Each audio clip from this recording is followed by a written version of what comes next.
What's going on, YouTube? This is Wawa Echo. My name is Zach, and we're here for the Smackdown survey for December 19th of 2017.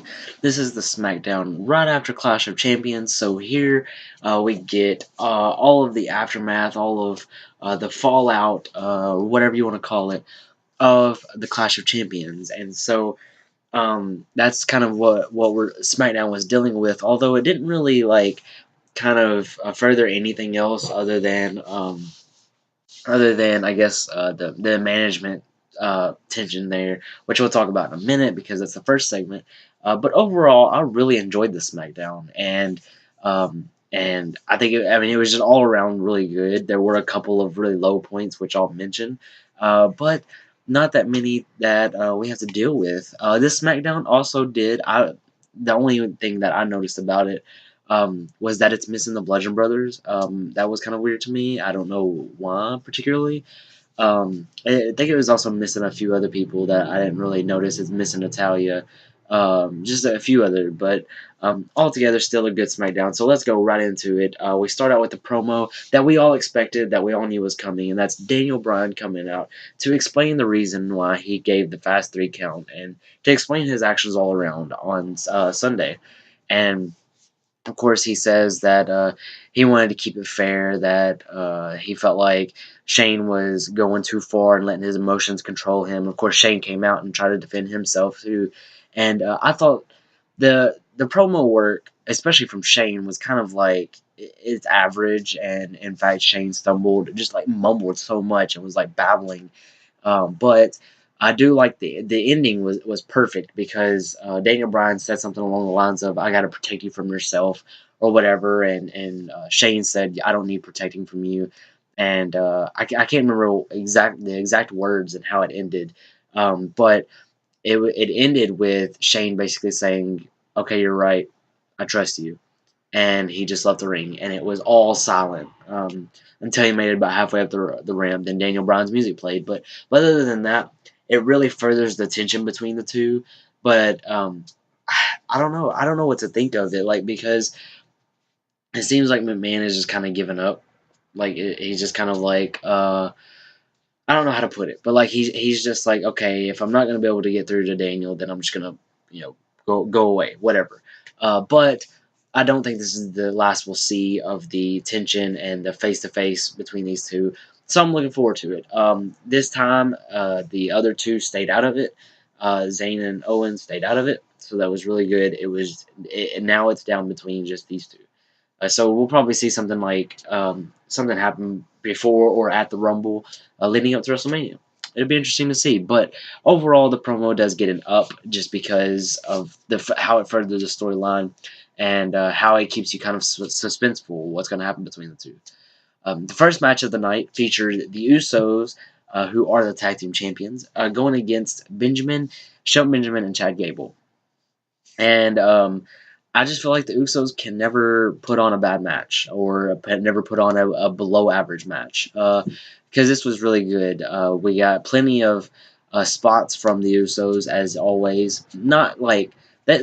They're not a spot fest team, and that's one thing I love about them. Like they have their usual spots, but honestly, like they're just so good that they can keep like doing different things in matches and keep it kind of fresh.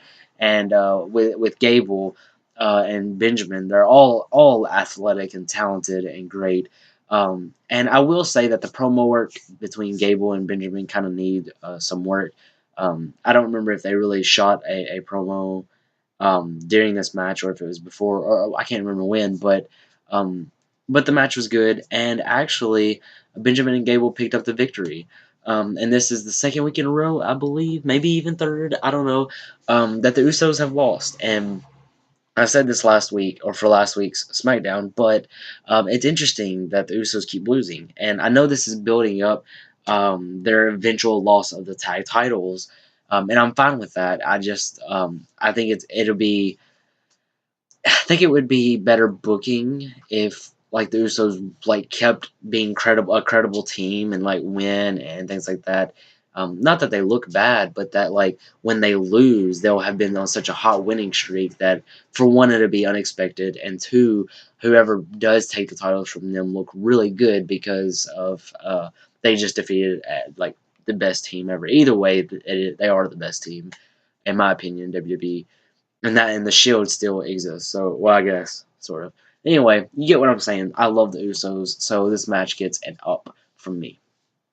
Then we have Charlotte coming out, and she talks about the first ever women's Royal Rumble match and how proud she is to that has happened, and she thanks the audience and the WWE universe for making it happen. And then Naomi comes out and she says that she's the first one that's going to enter. And then the Riot Squad come out and then they and Naomi kind of go at it and whatever. And Naomi challenges them to a tag team match. And I usually try to group the promo and the match together, especially if they both get an up or a down. But I'm going to give the promo a down. I'm going to give that whole segment a down because honestly, Charlotte's promo was just terrible. Like, I was bored, like, out of my mind. And it felt like she didn't really know what to say or it just wasn't coming out.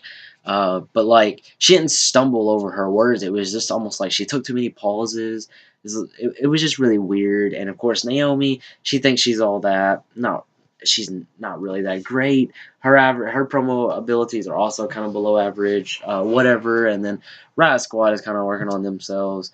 So I'm gonna give the segment a down, but the match I will give an up, but only because it wasn't like a terrible match, and it was semi interesting. Like, it was an average match. I won't say that it was great, but it was not terrible.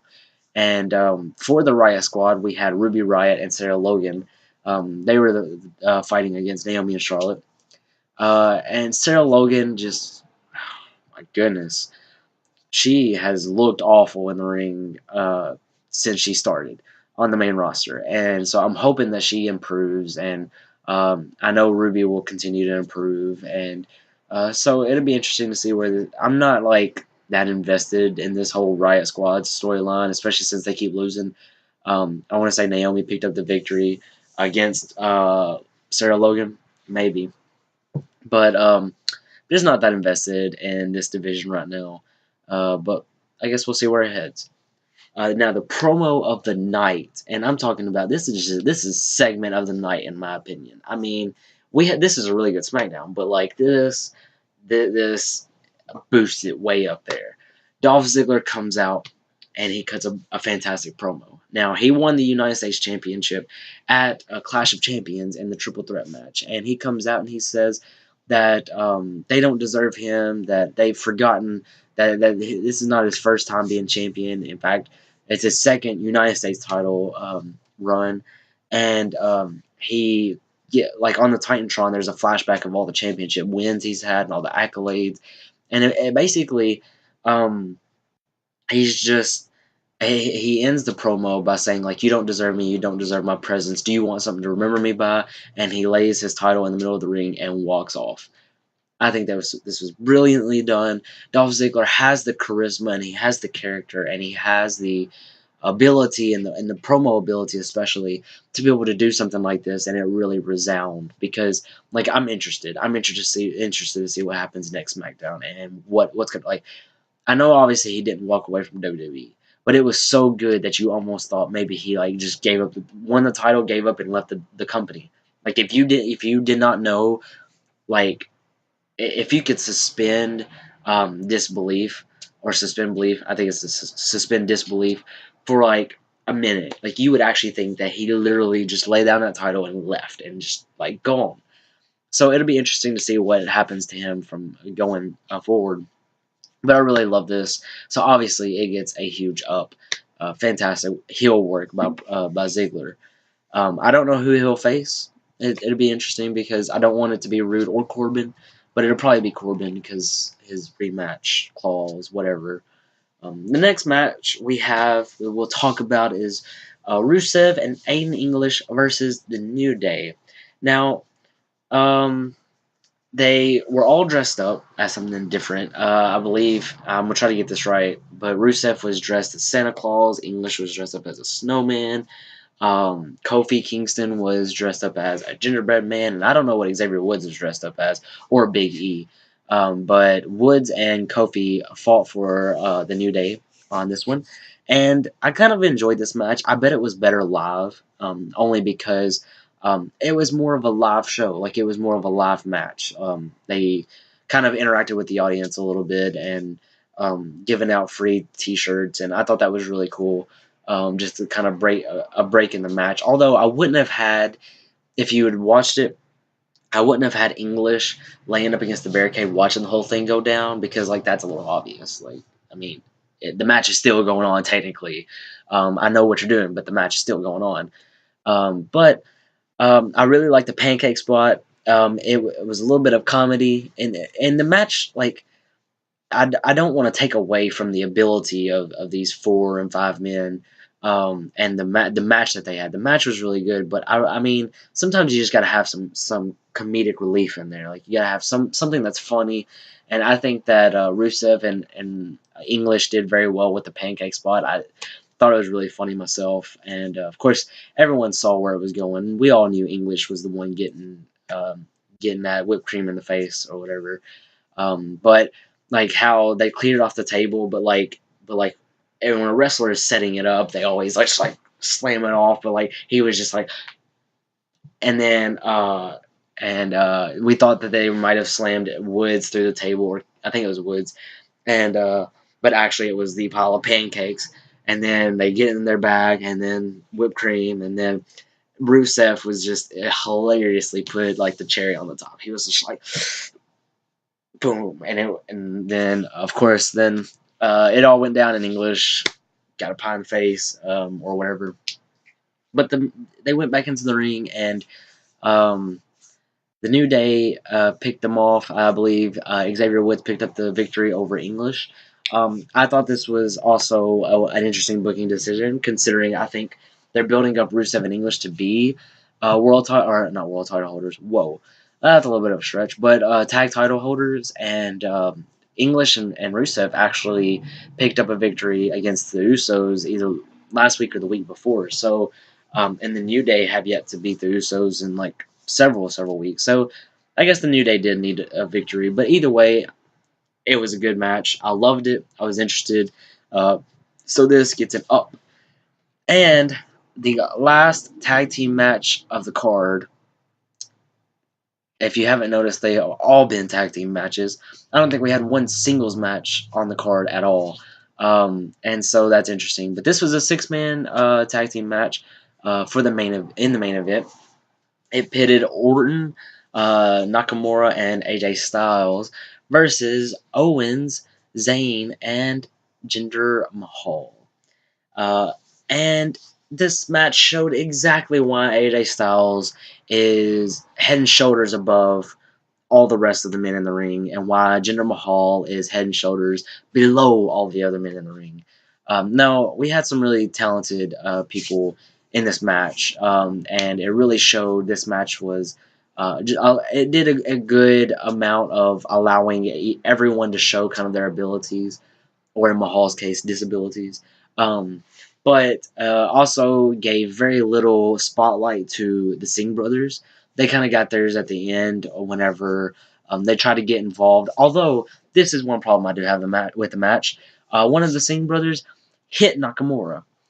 Nakamura was the legal man, and that means disqualification. But the referee threw him out.